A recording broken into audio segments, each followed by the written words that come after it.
عمر بن خطاب رضی اللہ عنہ نے اللہ عز و جل کے راستے میں اپنا ایک گھوڑا سواری کے لیے دے دیا تھا۔ پھر انہوں نے دیکھا کہ وہی گھوڑا بک رہا ہے۔ اپنے گھوڑے کو انہوں نے خریدنا چاہا اور رسول کریم صلی اللہ علیہ وآلہ وسلم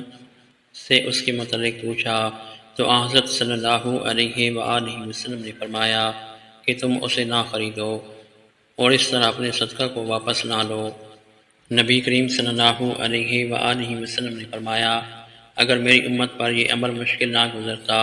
تو میں کسی سریہ یعنی مجاہدین کا ایک چھوٹا سا دستہ جس کی تعداد زیادہ سے زیادہ 40 ہو کی شرکت بھی نہ چھوڑتا،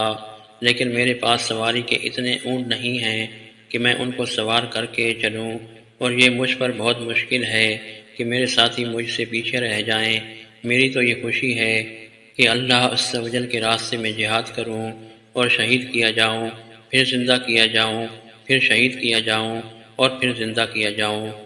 رسول اللہ صلی اللہ علیہ وآلہ وسلم نے فرمایا مجھے جامع کلام جس کی عبارت مختصر اور فصیح و بلیغ ہو اور معنی بہت وسیع ہوں دے کر بھیجا گیا ہے اور رعب کے ذریعہ میری مدد کی گئی ہے۔ میں سویا ہوا تھا کہ زمین کے خزانوں کی کنجیاں میرے پاس لائی گئیں اور میرے ہاتھ پر رکھ دی گئیں۔ حضرت ابو ہریرہ رضی اللہ عنہ نے فرمایا کہ رسول اللہ صلی اللہ علیہ وآلہ وسلم تو اپنے رب کے پاس جا چکے اور جن خزانوں کی وہ کنجیاں تھیں انہیں اب تم نکال رہے ہو۔